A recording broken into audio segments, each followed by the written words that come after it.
Hello, everyone, and welcome back to another episode of The Push with Nick and KP. We are back once again to bring you a weekly recap of this week's episode of SmackDown, which took place on December 26, 2025. This is the very last SmackDown of 2025 and the last 2 hours SmackDown until we switch back to 3 hours. We kick off the show with the Joe Hendry concert where he focuses on making fun of The Miz, whom is clearly not in the holiday spirit, as he comes down and ruins the show. All this then follows shortly after and announces our first match of the evening, which features The Miz and Joe Hendry in a Miracle on 34th Street fight. The entire duration of this match, I'm busy wondering why there's an Easter bunny in this match. All of those questions are eventually answered as the bunny takes off his mask and is none other than R-Truth to wish us all a happy Easter as he gives Miz a 5-knuckle shuffle. If we could all just take off our wrestling purist hats for just a moment, this is nothing more than just a good bit of holiday fun and a match. If you can not take it seriously, you can just laugh at it. It's a bit cheesy, but it's just all in good fun. So with that, we'll quickly move on to the next match, which has Lash Legend with Nia Jax going up against Charlotte Flair with Alexa Bliss. This is a decent back and forth here. Lash making yet another lasting impression, at least with me, especially with the likes of the Queen herself. Nia tries to distract Charlotte towards the end of the match, but instead gets jumped by Alexa, who jumps on her back and arms around her neck. This distraction ends up costing Lash, and Charlotte gets the roll-up victory. You know how I love a good roll-up win, but I suppose this keeps an otherwise pretty decently booked Legend strong, at least for now. We then see Trick Williams in the back talking to Nick Aldis. He asks Nick if he's going to approve that offer or he's going to match that offer that Raw has provided.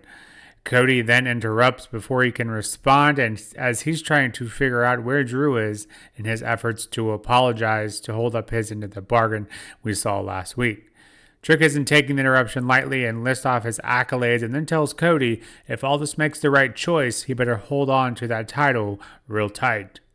Just excuse me here while I try to contain my excitement. Would love to see SmackDown acquire the likes of Trick Williams. We then see Ilya Dragunov continue his U.S. Open challenge, this time being answered by, as discussed earlier between these two individuals, Carmelo Hayes. And Ilya basically said earlier in the night that he feels that when they're at their best, he likes to beat his opponents. Obviously, that wasn't the case with their last bout, so they're giving this one another go. Carmelo Hayes and Ilya Dragunov, in my opinion, two of the best in the business, and this match is, everything you could expect, and in hopes of not coming off sounding like a broken record, these two deliver another banger, another classic, what I will call match of the year contender. Carmelo Hayes hits a first 48 and nothing but net to finally get that monkey off his back, and what, like I said, absolutely should be a contender of the match of the year, and perhaps more on that a bit later.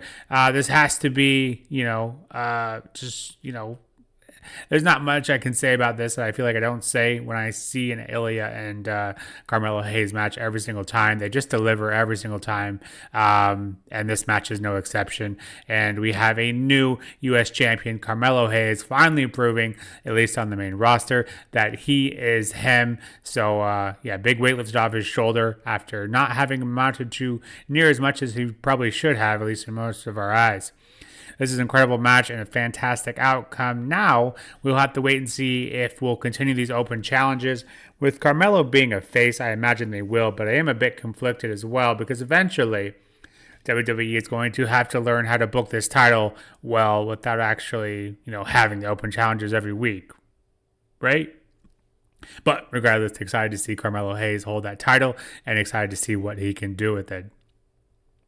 Our next match, we see Alba Fire and Chelsea Green going up against Kiana James and Julia. This is a decent, albeit very quick match that sees Julia pen the current U.S. champion and that of Chelsea Green to get the win. You have to think this will likely be all the ammunition that Julia needs to get that rematch that they've been flirting with for what seemingly feels like about a month or two now. Still a strange booking to have Julia lose the title the way she did, but regardless, you can't deny that Chelsea Green has been killing it. But eating the loss here, you have to kind of wonder where they are going. But Julia does seem to be the next legitimate contender, at least for now. We then see Drew in the ring, who has not yet completed his end of the bargain, so he can get his title match. After we see Cody waiting not so patiently throughout the entire night, we then see Drew apologize to the official. And after that apology, Drew then apologizes to Dan's wife and children until we hear Cody's music. Clearly, Drew's apology was not heartfelt and his intentions were clear. He wanted to get the champ out here, and he does just that. Once Cody is out here, he's fair game and can't do anything about it because Drew has finally upheld his end of the bargain. Drew insults him time after time after announcing that their stipulation will be a 3 stages of hell match in Berlin, Germany. Drew then says, after he sends Cody to hell, to say hi to his father. Heel Drew is absolutely goated, and few do better work. I'm a huge Cody Rhodes guy, but enough is enough. Give this man his title. Just a great bit. Like I said, Drew as a heel I think we can all agree he has not just gotten what he deserves in terms of recognition with the company. And like I said, enough is enough. Give the man his flowers. Drew deserves a nice, lengthy title run. So with that, SmackDown recap and the books. Overall, I feel like this SmackDown had a little bit of everything. Some goofy bits, some downright savage bits there towards the end, and a match of the year contender. On top of that, continuing storylines with the women's tag division and new U.S. champion in Carmelo Hayes. So rating-wise, I would give this one an 8 out of 10. Another quality episode, and it makes you wonder, or at least makes me wonder, if perhaps they're finally starting to figure out this 2-hour SmackDown kind of time frame right before they go back to the 3-hour shows. I'll still argue that there are areas of weaknesses in these 2-hour shows, but as long as they make sure to evenly distribute the time and give us longer matches, I feel like 3 hours is the right call. So I guess regardless, we don't have much time to wait and sit there and debate on it. And over the next month or so, maybe we'll get a clearer picture on exactly how these 3-hour SmackDowns will work. If they are for the better or worse, I'm sure we'll quickly make that judgment on our own. But with that, this has been the latest episode of The Push. We will continue to work on the Raw, NXT, and SmackDown recaps, as well as the WrestleMania project in the meantime. But until next time, this has been The Push with Nick and KP. We'll see you soon. Take care.